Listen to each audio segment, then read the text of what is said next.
باب تاخیر ظہر الی العصر، ظہر کی نماز کو عصر تک مؤخر کرنے کا بیان۔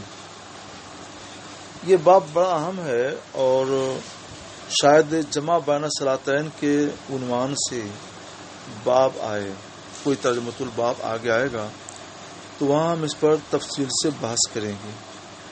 ابھی ہم یہ بتا دیں آپ کو کہ ہمارے امام شافعی رحمۃ اللہ علیہ درمیان ایک اختلاف ہے، اس کو ابھی بھی آپ ذہن میں رکھیے۔ وہ فرماتے ہیں کہ ظہر کی نماز اور عصر کی نماز کو سفر میں ایک ساتھ پڑھنا جائز ہے، یعنی ظہر کی نماز تھوڑا وقت گزار کر پڑھیں، ایسے وقت میں تھوڑا سا وقت باقی ہو اور اسی ظہری کے وقت میں عصر کی نماز بھی پڑھ لیں، اس کو جمع بین الصلاتین کہتے ہیں، اور عذر سفر کی وجہ سے ایسا کرنا جائز ہے۔ یہ مذہب امام شافعی رحمۃ اللہ تعالی علیہ کا۔ امام اعظم ابو حنیفہ رحمۃ اللہ علیہ کا مذہب یہ ہے کہ سفر ہو یا مطر ہو یا کوئی عذر ہو، اس کی وجہ سے ایک وقت میں دو نمازوں کو جمع کر پڑھنا جائز نہیں ہے۔ ایک وقت میں دو نمازیں پڑھنے کا مطلب یہی ہے کہ مثلا ظہر کے وقت میں ظہر کے بعد عصر کی نماز پڑھ لیں، تو وقت ہونے سے پہلے جب عصر پڑھیں گے تو نماز ہی باطل ہوگی، جب وقت ہی نہیں آیا تو نماز کیسے ہوگی؟ نماز ہی باطل ہو جائے گی۔ اور اگر ظہر کو لے جائیں عصر تک کہ اور عصر کے وقت میں پہلے ظہر پڑھیں تو یہ وقت گزار کر پڑھنا ہوگا، نماز تو ہو جائے گی ظہر کی اور قضا ہوگی، مگر جان بوجھ کر کے وقت کو گنوا دینا، ضائع کر دینا، یہ حرام و گناہ ہے۔ اس لیے اگر وقت ظہر گنوا کر عصر کے وقت میں پڑھیں ظہر پھر عصر، تو اس کو جمع تاخیر کہتے ہیں، اور ظہر کے وقت میں عصر کو بھی پڑھ لیں تو اس کو جمع تقدیم کہتے ہیں۔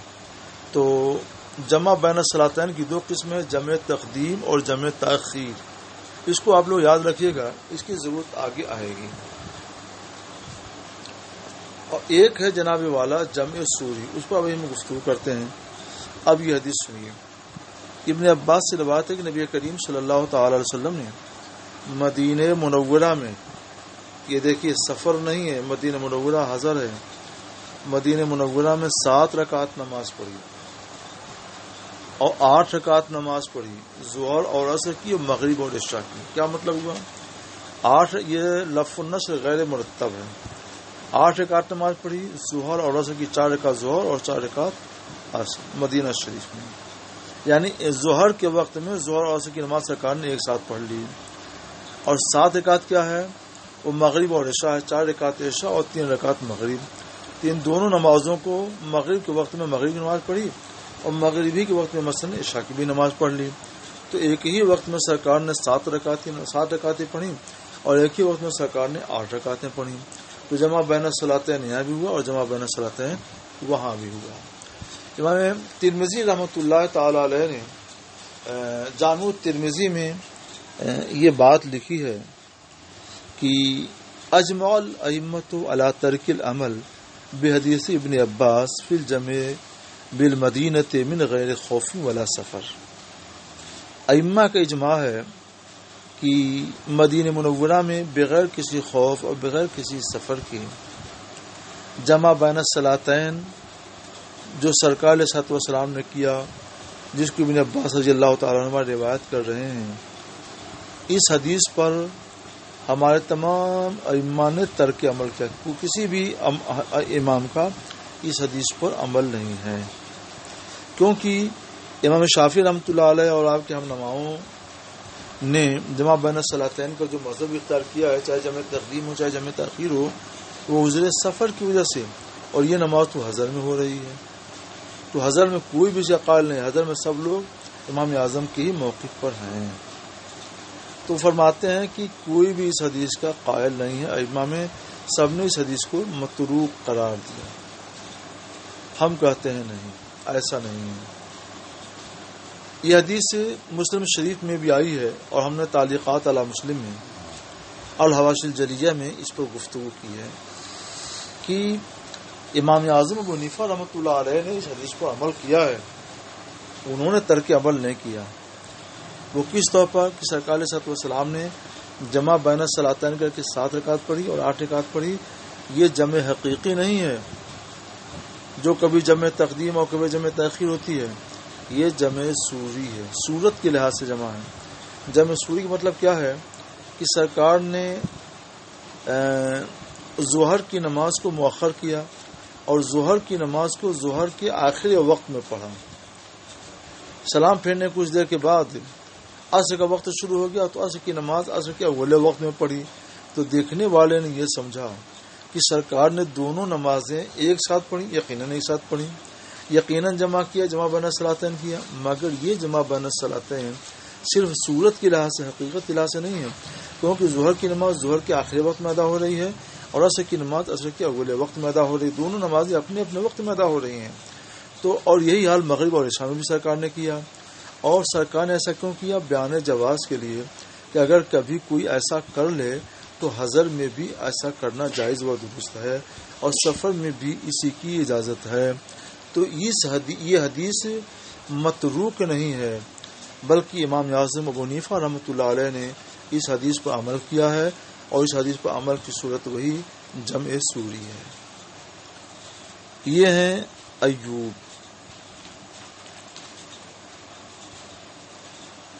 رضی اللہ تعالی عنہ، یہ فرماتے ہیں کہ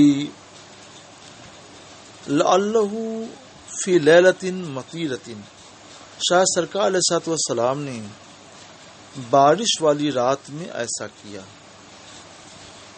تو حضرت جابر نے فرمایا لعلہ عسا، ہو سکتا ہے بارشی والی رات، تو انہوں نے بھی اس بات کو واضح نہیں کیا۔ حدیث کے راوی تو ابن عباس ہیں رضی اللہ تعالیٰ عنہ، تو اس لیے ان سے تو اس سلسلے میں کوئی وضاحت نہیں ہوئی ہے، لیکن ایوب نے کہا شاید بارش والی رات میں ایسا ہوا ہو، اور حضرت کیا کہتے ہیں جابر نے فرمایا شاید ایسا ہی ہو، لیکن یہ ان کی اپنی ایک توجیہ کی بات ہے، بارش میں بھی ایسا کرنے کی بات نہیں ہے، بارش میں بھی جمع سوری کریں گے، جمع حقیقی نہیں کریں گے۔ ایک دوسرے یہ کہ مسلم شریف میں یہ حدیث آئی ہے کہ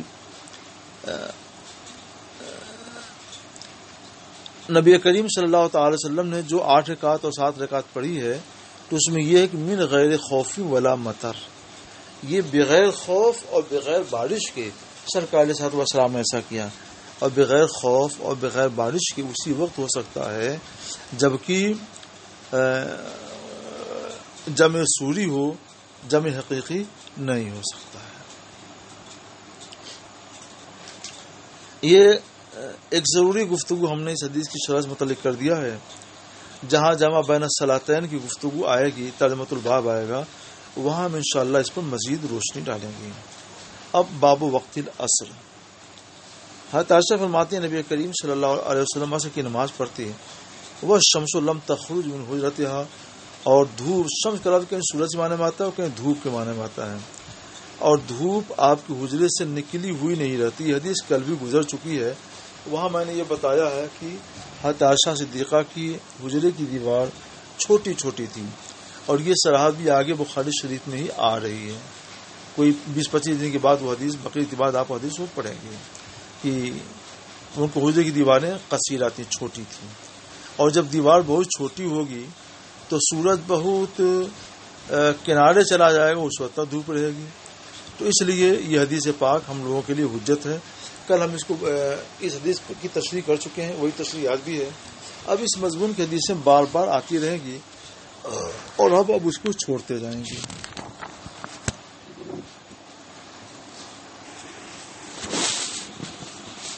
ان عائشہ، یہ وہی حدیث ہے، ان رسول اللہ صلی اللہ علیہ وسلم صلی اللہ علیہ وسلم والشمس فی حجرتها لم يزل الفيء من حجرتها۔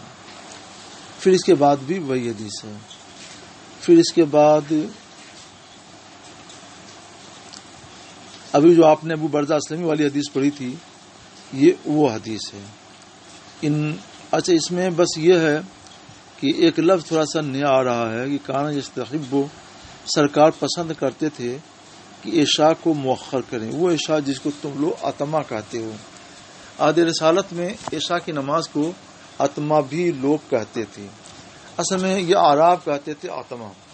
اتما کے معنی وہی آتا ہے رات کی تاریکی کے. تو جب دودھ دوہنے کا وقت ہوتا تو تاریکی میں دوہتے تھے تو اس کو اتما کہتے تھے، اور اسی وقت عشاء کی نماز پڑھی جاتی تھی. اس لیے ان لوگوں نے اپنے طور پر عشاء کا نام اتما رکھا تھا. اور ان کے تفہیم کی آسانی کے لیے سرکار علیہ السلام بھی اس کو اتما فرماتے تھے، کہہ دیتے تھے.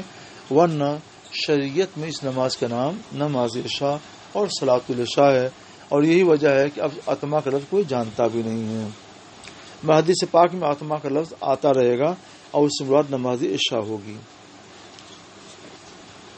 اس میں ایک نیا مضمون یہ آ رہا ہے کہ نبی کریم صلی اللہ علیہ وسلم عشاء سے پہلے سو جانے کو مکروہ قرار دیتے تھے اور عشاء کے بعد بات چیت کرنے کو مکروہ قرار دیتے تھے. عشاء کے بعد بات چیت کرنا کب مکروہ ہوگا؟ جب دنیا کی بات ہو، گپ شپ ہو، دنیا کی بات ہو.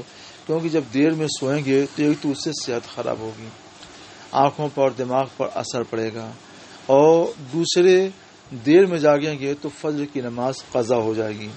تو اتنی دیر تک جاگنا کہ فجر کے وقت آدمی بیدار نہ ہو سکے اور نماز فجر قضا ہو جائے، یہ حرام و گناہ ہے. اور جو کام حرام و گناہ کا سبب بنے وہ بھی حرام و گناہ ہے. لہذا اتنی دیر تک جاگنا حرام و گناہ ہوگا. سرکار علیہ السلام نے اس لیے بھی عشاء کے بعد بات چیت کرنے سے، یعنی دنیاوی باتیں کرنے سے منع فرمایا کہ اس کی وجہ سے دماغ پر، آنکھوں پر اور دل پر اثر پڑتا ہے. ہارٹ، دماغ، نگاہ سب متاثر ہوتے ہیں. اس لیے سویرے سو جانا چاہیے. سویرے سونے سے یہ فائدہ ہوتا ہے کہ دل، دماغ سب پرسکون ہو جاتے ہیں، اور جب سویرے آدمی اٹھتا ہے تو تازہ دم ہوتا ہے، دماغ بھی حاضر ہوتا ہے، دل بھی حاضر ہوتا ہے، قوت حافظہ بھی خوب ساتھ دیتی ہے. وکان ینفتل، اور نبی کریم صلی اللہ علیہ وسلم فجر کی نماز سے فارغ ہوتے. حین یعرف الرجل جلسہ الی آخرہ، یہ سب آپ پڑھ چکے ہیں. انس بن مالک کہتے ہیں کہ ہم لوگ عصر کی نماز پڑھتے، ثم یخرج الانسان، پھر کوئی آدمی قبیلے بنو عمرو بن عوف میں جاتا. قبیلے بنو عمرو بن عوف کے گھر کہاں تھے؟ علی میلین بقبا، 2 میل کے فاصلے پر تھے قبا سے، تو دور تھا ان کا گھر. فیجدہ، تو یہ لوگ وہاں جاتے تو ان کو نماز عصر پڑھتا ہوا پاتے. یعنی وہ لوگ نماز عصر تاخیر سے پڑھتے تھے. سرکار علیہ السلام کو یہ معلوم تھا، پھر بھی سرکار علیہ السلام نے اس سے منع نہیں کیا. اس سے پتہ چلا کہ عصر کی نماز کو تاخیر سے پڑھنا جائز و درست ہے اور اس میں کوئی حرج نہیں ہے. بس یہ ہے کہ سورج کے زرد ہونے سے پہلے فارغ ہو جائیں. ابو امامہ کہتے ہیں کہ ہم نے عمر بن عبدالعزیز کے ساتھ ظہر کی نماز پڑھی، پھر ہم لوگ نکلے یہاں تک کہ انس بن مالک کے پاس گئے تو ہم نے دیکھا کہ وہ عصر کی نماز پڑھ رہے ہیں. یہاں ہم لوگ ابھی ظہر کی نماز سے فارغ ہوئے تھے، وہاں گئے تو عصر کی نماز پڑھ رہے تھے. تو ہم نے کہا چچا یہ کون سی نماز آپ پڑھ رہے ہیں؟ فرمایا عصر، اور یہی ہے رسول اللہ صلی اللہ علیہ وسلم کی وہ نماز جو ہم لوگ آپ کے ساتھ پڑھا کرتے تھے. یعنی اس موسم میں، یہ گویا سردی کا موسم رہا ہوگا تو بتانا یہ تھا کہ سردی کے موسم میں سرکار علیہ السلام اسی وقت عصر کی نماز پڑھا کرتے تھے. انس بن مالک قال كنا نصلي العصر ثم يذهب الذاهب منا الى قباء فياتيهم والشمس مرتفعه. توضیح ہو چکی، یہ 3 میل کی بات وہی ہو رہی، 3 کلومیٹر کی بات ہو رہی ہے. انس بن مالک یہ بھی وہی حدیث ہے. کان رسول اللہ صلی اللہ علیہ وسلم يصلي العصر والشمس مرتفعه حيا فيذهب الذاهب الى الاوالي. عصر کے بعد کوئی آدمی اوالی جاتا اور پھر واپس مدینہ شریف آ جاتا، والشمس مرتفعه. اور یہ لکھتے ہیں کہ امام بخاری لکھتے ہیں اور بعض اوالی مدینہ منورہ سے 4 میل کے فاصلے پر ہیں. یہ ٹھیک ہے، اوالی کا آغاز تو 2 میل سے ہی شروع ہو جاتا ہے. تو جب یہاں پر یہ نہیں ہے کہ اوالی میں کتنی دوری پر جاتے تھے تو 2 میل والا اوالی لے لیا جائے. تو اوالی کا علاقہ 2 میل سے کے فاصلے سے لے کر 8 میل تک تھا، تو 2 میل پر لے لیجئے تو اس میں کوئی حرج نہیں ہے. بابو اس میں منفعت العصر.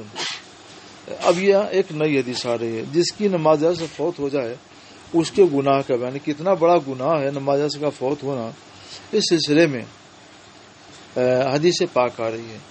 نماز عصر صلاۃ العصر کو قرآن پاک میں الصلاۃ الوسطیٰ کہا گیا ہے. قرآن پاک میں ہے حافظ الصلوات والصلاۃ الوسطیٰ، نمازوں کی محافظت کرو، یعنی وقت میں نمازوں کو ادا کرو.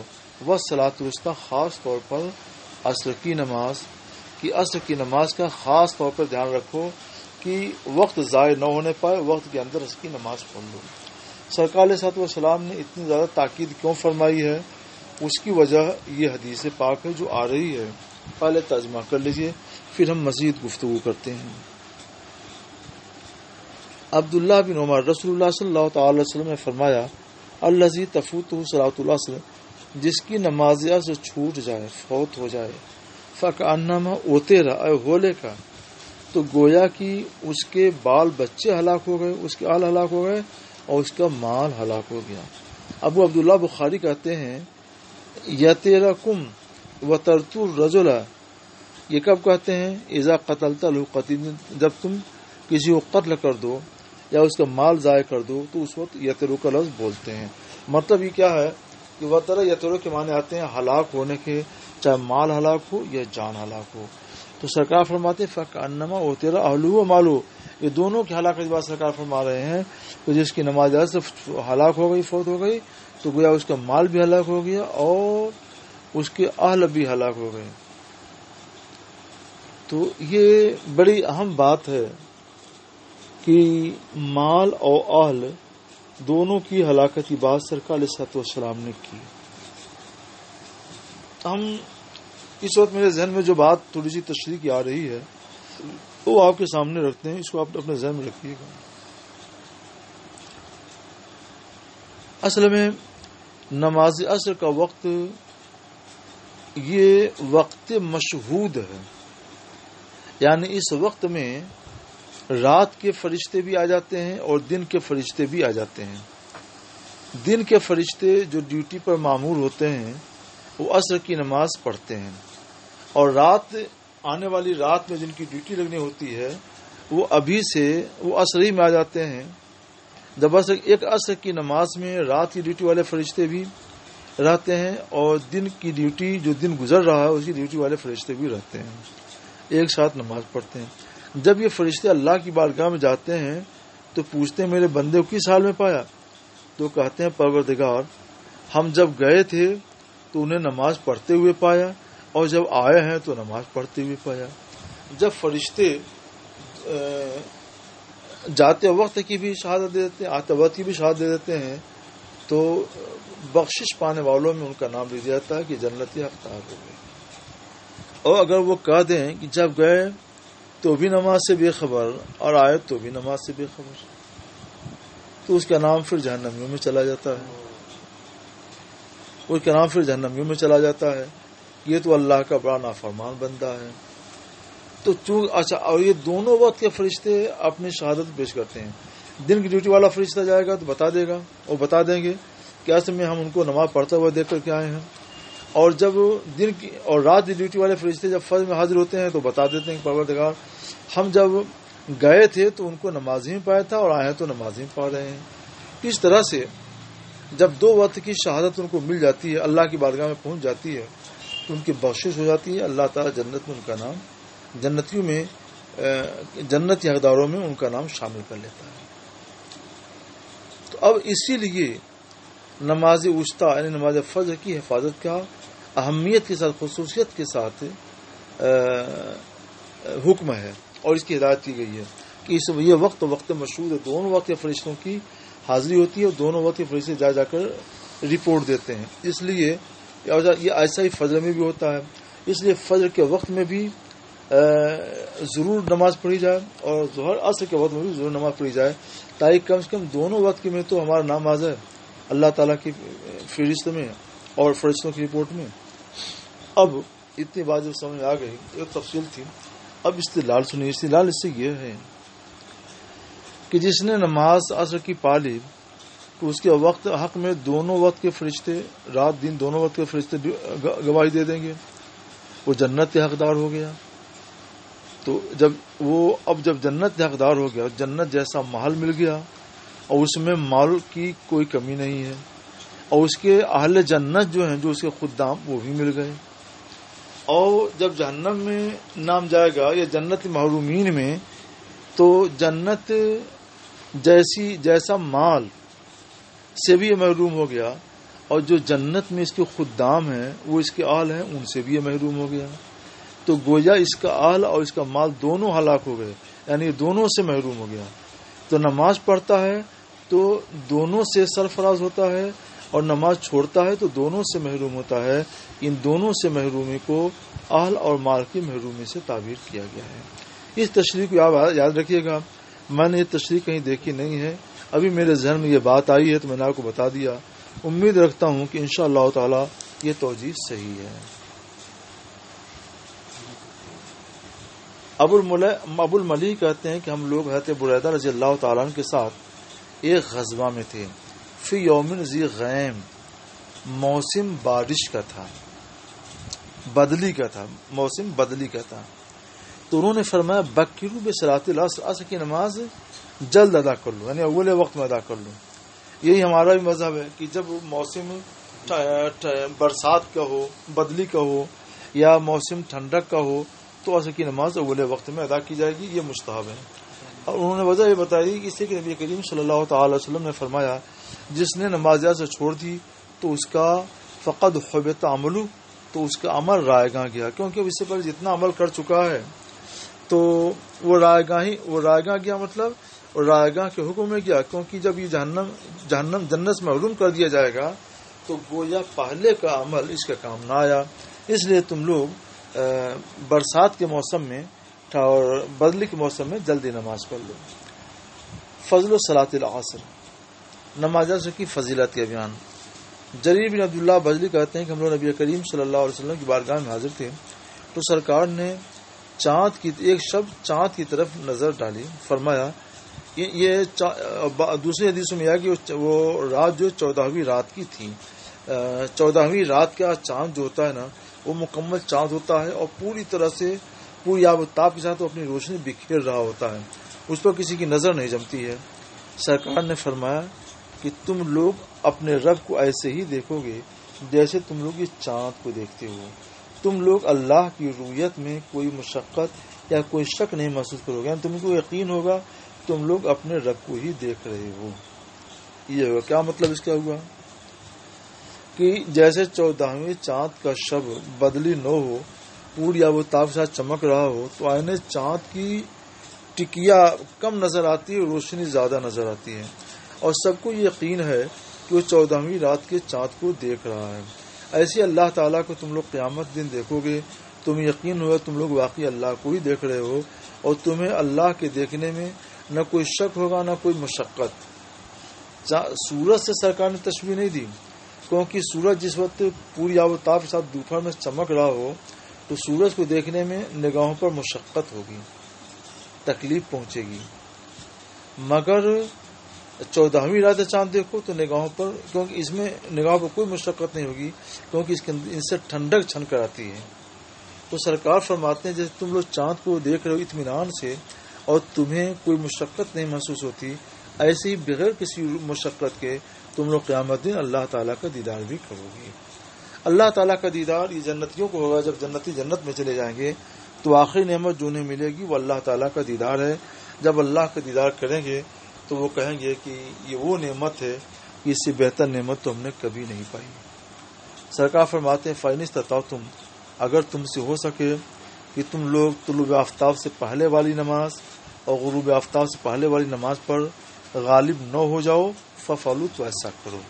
طلوع آفتاب سے پہلے والی نماز کیا ہے؟ فجر ہے. غروب آفتاب سے پہلے والی نماز کیا ہے؟ عصر ہے. غالب ہونے مطلب کیا ہے کہ تم غالب ہو جاؤ گے تو وہ نماز مغلوب ہو جائے گی، یعنی تم اس نماز کو چھوڑ دو. یہ کنایا ہے نماز کو چھوڑنے سے، کہ اگر ایسا ہو سکے کہ تم لوگ عصر کی نماز کو نہ چھوڑو، فجر کی نماز کو نہ چھوڑو، بلکہ وقت میں ادا کر لو، تو ایسا کرنا کہ جو لوگ ایسا کریں گے وہ جنت کے حقدار ہوں گے، اور جو جنت کے حقدار ہوں گے وہی دیدار الہی کے بھی حقدار ہوں گے، اور وہ اللہ دیدار ایسے ہی کریں گے. تو اس حدیث سے بھی یہ اشارہ مل رہا ہے کہ سرکار علیہ الصلوۃ والسلام نے فجر اور عصر پڑھنے والوں کو جنت کی بشارت دی ہے، کیونکہ ان کو سرکار فرما رہے ہیں تم اپنے رب کو ایسے ہی دیکھو گے، اور رب کا دیدار جنتیوں کو جنت میں ہوگا. تو گویا یہ کہہ کر سرکار علیہ الصلوۃ والسلام ان کو جنت کی بشارت دے رہے ہیں. فجر پڑھ لو گے، عصر پڑھ لو گے، تمہارے لیے جنت کی بشارت ہے، کیونکہ دونوں اوقات مشہودہ ہیں. پھر سرکار نے قرآن پاک کی آیت کریمہ تلاوت کی، فسبح بحمد ربک قبل طلوع الشمس وقبل الغروب. اپنے رب کی حمد کرتے ہوئے تسبیح کرو. مراد ہوئی نماز پڑھو آفتاب سے طلوع سے پہلے اور آفتاب کے غروب سے پہلے. یہ وہی عصر اور فجر کی نماز ہوئی. تو ایسا کرو، لا تفوتنکم، کہیں ایسا نہ ہو کہ یہ نماز تمہاری فوت ہو جائے. اور نبی ہریرہ، سبحان اللہ. دیکھو وہ حدیث جو میں ابھی بیان کر رہا تھا، وقت مشہود والی، وہ حدیث یہیں آ گئی. ابو ہریرہ سے روایت ہے، رسول اللہ صلی اللہ تعالی علیہ وسلم فرماتے ہیں، یتعاقبون فیکم ملائکۃ باللیل و ملائکۃ بالنہار. یتعاقبون، یکی بعد دیگرے، تمہارے درمیان یکی بعد دیگرے رات کی ڈیوٹی والے فرشتے بھی آتے ہیں اور دن کی ڈیوٹی والے فرشتے بھی آتے ہیں. رات کی ڈیوٹی والے فرشتے رات میں ڈیوٹی دیتے ہیں اور دن کے فرشتے ڈیوٹی والے فرشتے دن بھر ڈیوٹی دیتے ہیں. اور یجتمعون فی صلاۃ الفجر، یہ فرشتے فجر کی نماز میں جمع ہوتے ہیں اور عصر کی نماز میں جمع ہوتے ہیں. عصر کی نماز، فجر کی نماز یہ لوگ ایک ساتھ پڑھتے ہیں. تو اب مثلا رات کی ڈیوٹی والے فرشتے عصر کی نماز میں رہتے ہیں اور عصر پڑھ کر کے دن کی ڈیوٹی والے چلے جائیں گے، اور اب رات کی ڈیوٹی عصر کے بعد سے لگ جاتی ہے. اور فجر پڑھ کر کے رات ڈیوٹی والے فرشتے چلے جائیں گے اور دن کی ڈیوٹی والے پھر ڈیوٹی پر لگ جاتے ہیں. ثم یعرج الذین باتوا، پھر وہ فرشتے جنہوں نے تمہارے درمیان رات گزاری ہوتی ہے وہ چلے جاتے ہیں. تو ان سے ان کا رب پوچھتا ہے، اور اللہ کو خوب معلوم ہے کہ تم لوگوں نے میرے بندوں کو کیسے چھوڑا. تو کہتے ہیں پروردگار، ہم نے انہیں اس حال میں چھوڑا کہ وہ نماز پڑھ رہے تھے، اور جب ان کے پاس ہم گئے تھے تو اس وقت بھی نماز پڑھ رہے تھے. تو اب دو وقت آپ کے نماز پڑھنے شہادت مل گئی تو جنتیوں کی فہرست میں نام آ جاتا ہے. اور جب جنت میں آپ جائیں گے تو اللہ کا دیدار بھی ہوگا.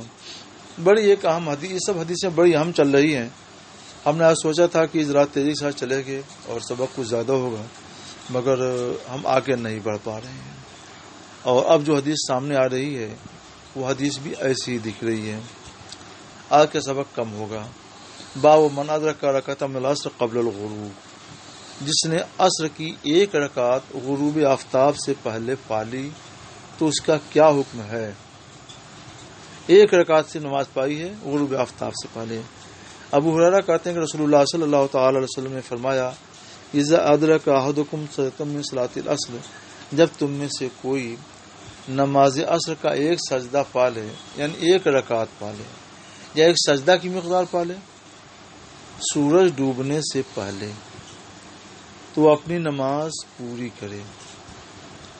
وَإِذَا أَدْرَكَ سَجْدَةً مِنْ صَلَاةِ الصُّبْحِ، اور جب تم میں سے کوئی فجر کی نماز سے ایک سجدہ پالے یا ایک رکعت پالے، سجدہ بول کر کے پوری ایک رکعت پڑھ لیا جاتا ہے طلوع آفتاب سے پہلے، تو وہ بھی اپنی نماز پوری کرے. بس اس مضمون کی یہاں پر ایک ہی حدیث ہے. شاید کبھی آوے تو آئے یا نہ آئے، لیکن یہاں ایسی تشریح ہو جانی چاہیے. کچھ ہو گیا.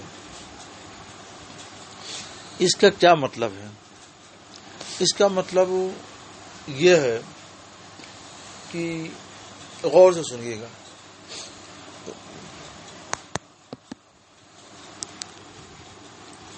دیکھیں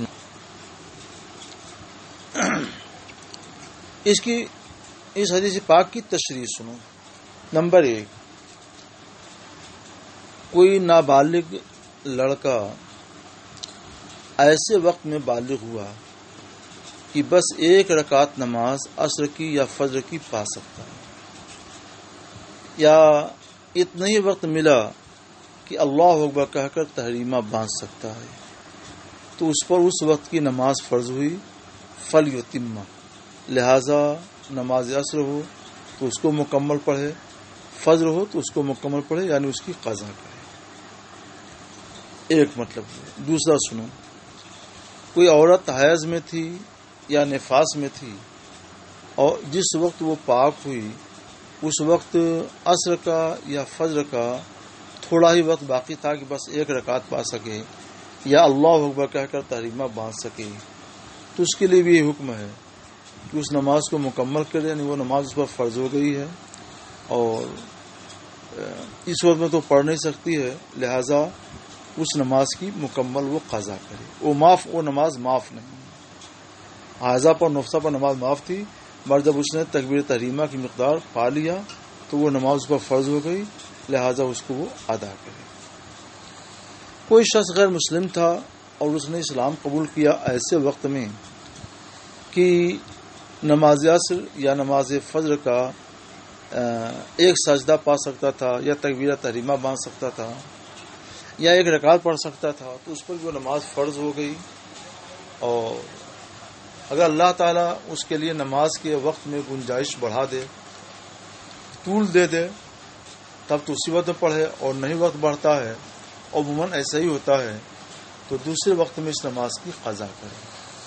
تو 3 تشریح تو جناب والا یہ ہو گئی کہ تینوں لوگ اذا ادرک احدکم صلاۃ من صلاۃ العصر قبل ان تغرب الشمس فلیتم صلاۃ الی آخرہ.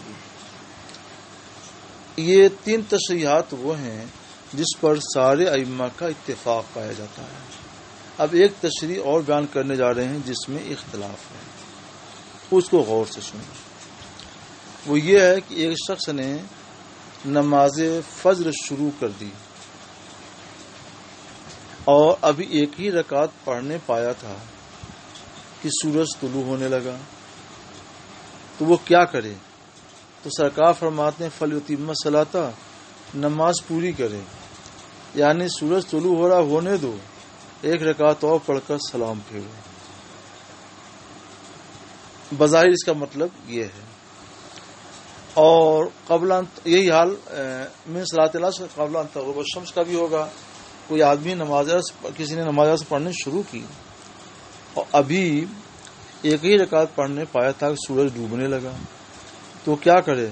تو سرکار فرماتے ہیں فلیتم صلاۃ، نماز پوری کر لے، ڈوب رہا ڈوبنے دے اور نماز کو پوری کر لے. تو اس حدیث پاک سے اس تشریح کی روشنی میں یہ ثابت ہوتا ہے کہ اگر کسی نے عصر کی نماز پڑھی اور ایک ہی رکعت ابھی پڑھنے پایا تھا، دن ڈوبنے لگا، یا فجر کی نماز پڑھی ایک ہی رکعت پڑھنے پایا تھا کہ دن طلوع ہونے لگا، تو نماز جاری رکھے اور لہذا اس کی نماز ہوگی، فجر بھی ہوگی اور عصر بھی ہوگی. یہی مذہب امام شافعی رحمۃ اللہ علیہ اور دوسرے کئی ائمہ کا بھی ہے. مگر ہمارے امام اعظم ابو حنیفہ رحمۃ اللہ تعالی علیہ یہاں فرماتے ہیں کہ عصر کی نماز تو ایسی ہی ہے کہ ایک رکعت پڑھ لیتی، جب تو سورج ڈوبنے لگا تو ڈوبنے دے اور نماز جاری رکھے، مغرب کے وقت میں باقی 3 رکعتیں پڑھ لیں، نماز ہو جائے گی. اور فجر کی نماز پڑھ رہا تھا کہ سورج طلوع ہونے لگا تو اب نماز قطع کر دے، اس کی نماز فاسد ہو گئی. سورج کے طلوع ہونے کے ساتھ ہی نماز فاسد ہو گئی، نماز چھوڑ دے. اور جب دن روشن ہو جائے گا تو اب اس کے بعد طلوع آفتاب کے 20 منٹ کے بعد وہ اس کی قضا کرے گا. تو اب امام اعظم رحمۃ اللہ علیہ پر اور آپ کے ہم نماؤں پر اعتراض پیدا ہوتا ہے کہ امام اعظم کا یہ مذہب تو اس حدیث صحیح کے خلاف ہے، اس حدیث پاک کے خلاف ہے امام اعظم رحمۃ اللہ علیہ کا یہ مذہب. ہم کہتے ہیں بظاہر امام اعظم کی یہ مذہب فجر کے باب میں خلاف ہے، لیکن حقیقت میں گہری نظر سے دیکھا جائے تو کوئی اختلاف نہیں ہے، نہ کوئی خلاف ہے. وہ اس لیے کہ ابھی میں نے وہ حدیث آپ کو سنائی تھی اور آگے یہ حدیث کسی مقام پر آئے گی کہ 3 اوقات میں نماز مکروہ ہے. خود سرکار علیہ الصلوۃ والسلام نے فرمایا، جن میں سے خاص طور پر ان 2 وقتوں کا ذکر تو سرکار نے متعدد حدیثوں میں کیا ہے کہ جب فجر طلوع کرائے تو کوئی نماز نہیں سوائے نماز فجر کے. جس خلاصہ اس کا یہ کہ جب سورج طلوع ہونے لگے تو کوئی نماز نہیں یہاں تک کہ سورج روشن ہو جائے، اور جب سورج ڈوبنے لگے تو کوئی نماز نہیں یہاں تک کہ سورج ڈوب جائے تو نماز مغرب ہے. تو سورج ڈوبنے کے وقت کوئی نماز نہیں اور سورج طلوع ہونے کے وقت بھی کوئی نماز نہیں. تو یہ حدیث چاہتی ہے کہ طلوع آفتاب کے وقت اور غروب آفتاب کے وقت کوئی نماز نہیں ہے اور نماز پڑھی جائے گی تو نماز نہیں ہوگی. اور یہ حدیث چاہتی ہے کہ نماز ہے اور پڑھی جائے گی تو نماز ہوگی. کس طرح وہ حدیث بھی قولی صحیح، یہ حدیث بھی صحیح، یہ حدیث بھی قولی اور وہ حدیث بھی قولی، دونوں حدیثیں ایک درجے کی ہیں، تو اب دونوں حدیثوں میں تعارض پیدا ہو گیا. تو اب ہم اس حدیث پر عمل کریں کہ اس حدیث پر عمل کریں؟ تو اس کا جواب یہ ہے کہ جب دونوں حدیثوں میں تعارض ہو گیا، دونوں حدیثیں ایک درجے کی ہیں، تو دونوں حدیثوں کو چھوڑ دیا جائے مناسب نہیں ہے. ضابطہ یہ ہے کہ اذا استعمال مبیح والحاضر، اذا استعمال حاضر والمبیح غلب الحاضر. جب دلیل ممانعت بھی پائی جائے اور دلیل اباحت اور جواز بھی پائی جائے تو دلیل حاضر کو ممانعت والی دلیل کو ترجیح دی جائے.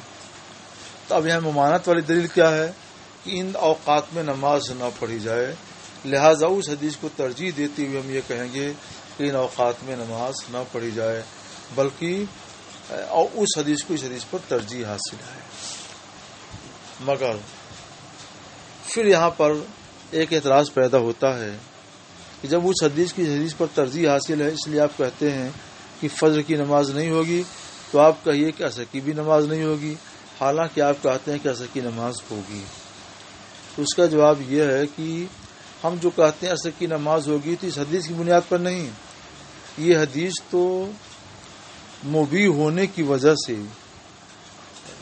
دلیل اباحت ہونے کی وجہ سے یہ مرجوح ہو گئی، مغلوب ہو گئی، اس لیے اس پر ہمارا عمل نہیں ہوا. عمل تو ہم نے آنے والی حدیث پر کیا جو حاضر ہے، جو ممانعت والی حدیث ہے.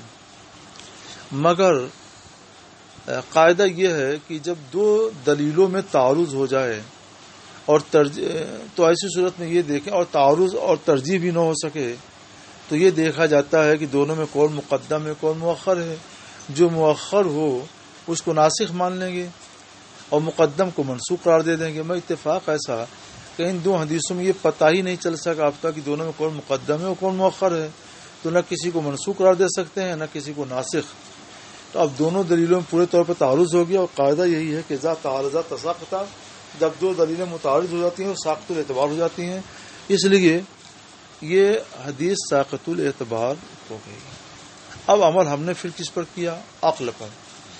جب ایسی صورت ہوتی ہے تعارض کی وجہ سے حدیث ساقط ہو جاتی ہے تو ایسی صورت میں عقل کے فیصلے پر عمل ہوتا ہے. اور عقل کا فیصلہ یہ ہے کہ عصر کا وقت 20 منٹ پہلے ہی سے مکروہ شروع ہو جاتا ہے، اور جب غروب آفتاب سے کچھ پہلے نماز سے شروع کیا تھا تو وقت مکروہ میں شروع کیا، تو شروع کرنے سے اس کے اوپر ادا ناقصی واجب ہوئی تھی، اور غروب کے بعد پڑھے گا تو بھی ادا ناقصی ہوگی. تو جیسی واجب کیا تھا ویسی ادا کر رہا ہے، اس لیے وہ نماز صحیح ہوگی. مگر فجر میں یہ پورا کا پورا وقت کامل ہے.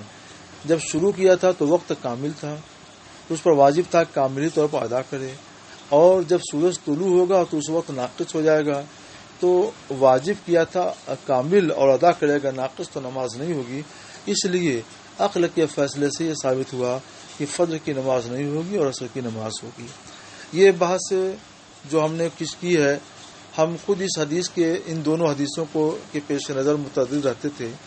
پھر بہت پہلے کی بات ہے، میں فوات الرحمود کا مطالعہ کر رہا تھا، حضرت بحرالعلوم رحمۃ اللہ علیہ نے یہ فیصلہ کن بحث کی ہے، اور اس فیصلہ کن بحث کے بعد مجھے اطمینان ہوا، اور میں وہ بحث فوات الرحمود کے حوالے سے آپ کو سنا رہا ہوں.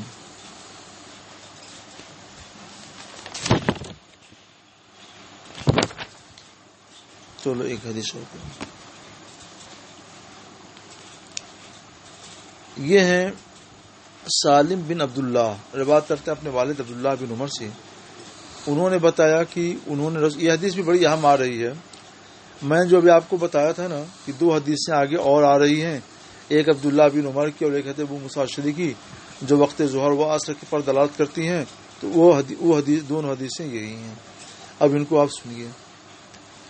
عبداللہ بن عمر کا بیان ہے کہ انہوں نے رسول اللہ صلی اللہ علیہ وسلم سے فرماتے ہوئے سنا، یعنی سرکار فرماتے ہیں انما بقاؤکم فیما سلف قبلکم من الامم، تم سے پہلے جو امتیں گزر چکی یعنی یہود اور نصارہ، ان کے لحاظ سے تمہاری بقا دنیا میں تمہارا رہنا ایسا ہی ہے جیسا نماز عصر سے غروب آفتاب تک، کہ ان کے رہنے کی مدت لمبی اور تمہارے رہنے کی مدت مختصر، ان کی زندگی لمبی تمہاری زندگی مختصر۔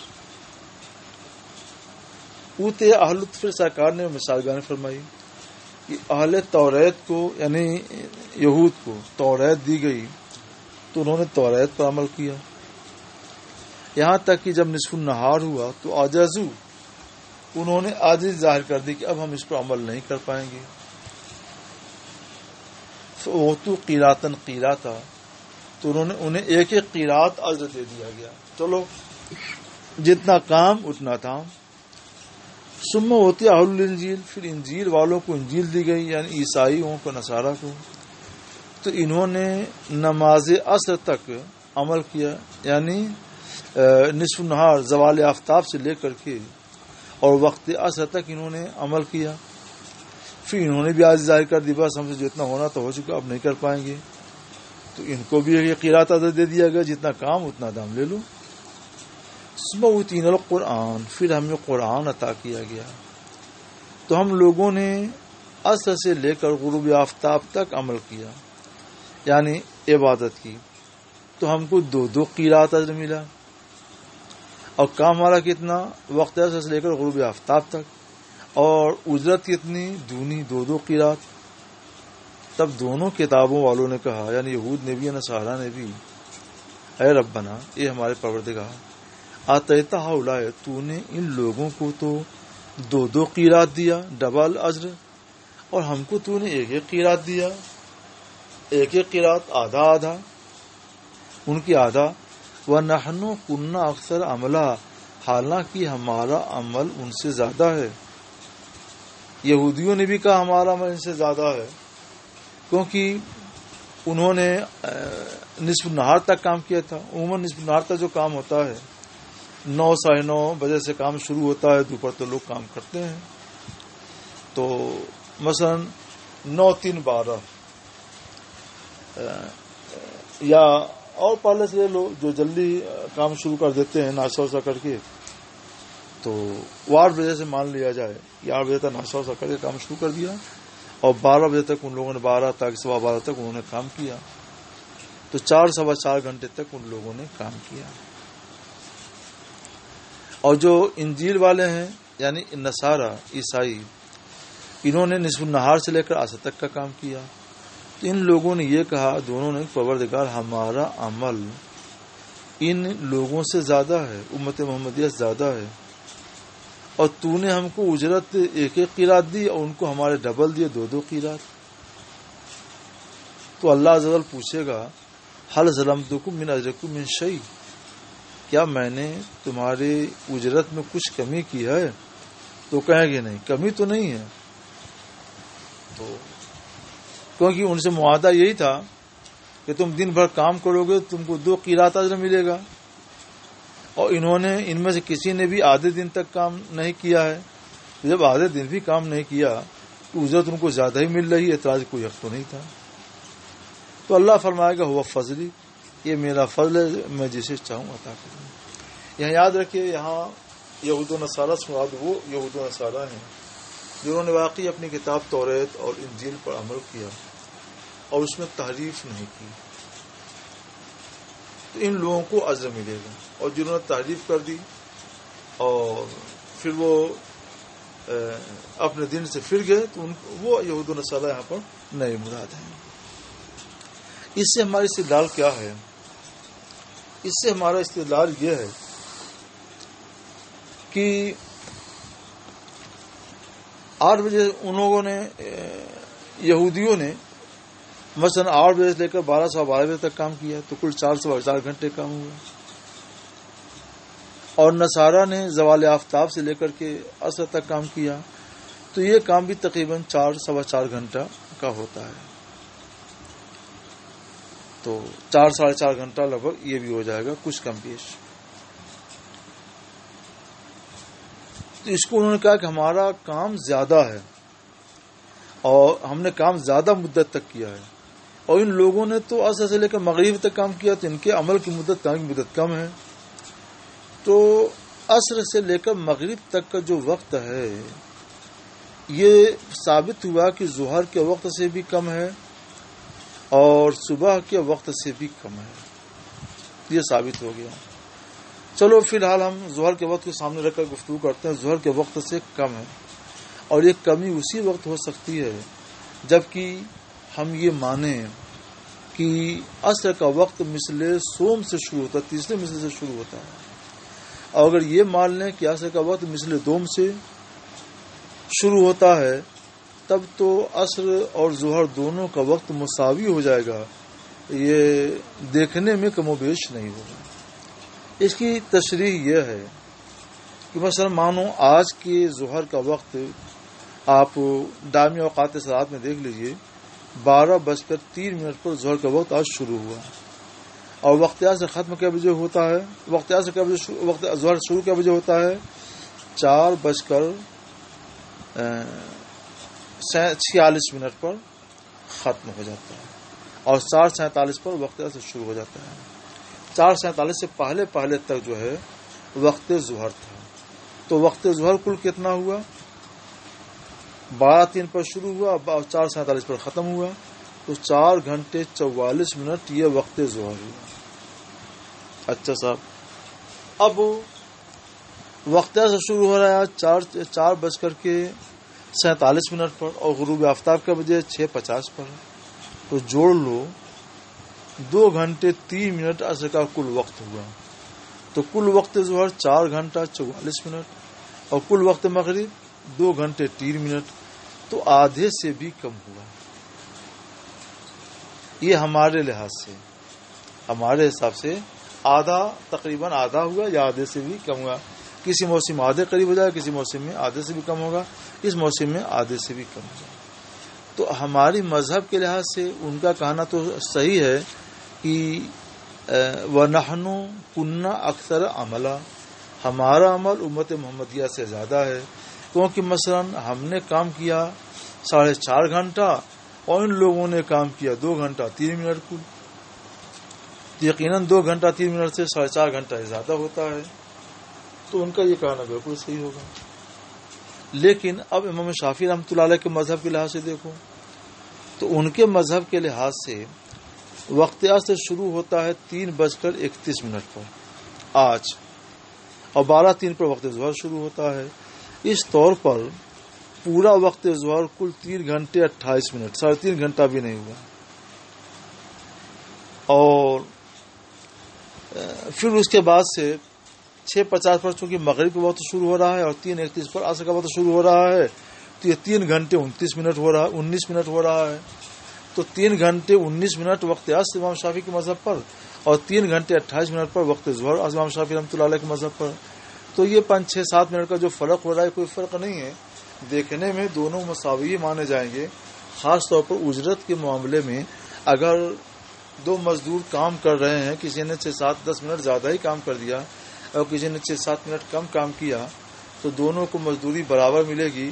اور جس نے 6-7 منٹ زیادہ کام کیا یا 8-10 منٹ زیادہ کام کیا وہ یہ نہیں کہے گا کہ ہم نے 10 منٹ زیادہ کام کیا ہے تو ہم کو مزدوری زیادہ ملنی چاہیے. نہیں، کیونکہ عموماً کام شروع کرنے اور کام ختم کرنے میں بھی 10-5 منٹ کا مزدوروں میں فرق پڑ ہی جاتا ہے. تو اس کو مساوی مانا جائے گا. یعنی شافعی رحمۃ اللہ علیہ کے مذہب کے لحاظ سے جتنا وقت آج وقت ظہر کا ہے تقریباً اتنا ہی وقت عصر کا بھی ہے. تو امام شافعی رحمۃ اللہ علیہ کے مذہب کے لحاظ سے ان کا نحن کننا اکثر عملہ یہ صحیح نہیں ہوگا. ہمارے مذہب کے لحاظ سے کہنا صحیح ہوگا. اس لیے یہ حدیث اس بات کی دلیل ہے کہ عصر کا وقت مثل سوم سے شروع ہوتا ہے، مثل دوم سے شروع نہیں ہوتا. اسی لیے میں نے کہا تھا کہ آگے ایک حدیث اور آ رہی ہے، اس سے بھی ہمارے مذہب پر حجت قائم ہوتی ہے. وہ دلیل یہی ہے. اب اس کے ساتھ ایک حدیث پاک اور سنیے آپ. یہ ابو موسیٰ اشعری والی حدیث ہے جس کو میں نے کہا تھا 2 حدیثیں اور آ رہی ہیں. تو ایک حدیث تو یہ گزر گئی، ایک حدیث اور سنو.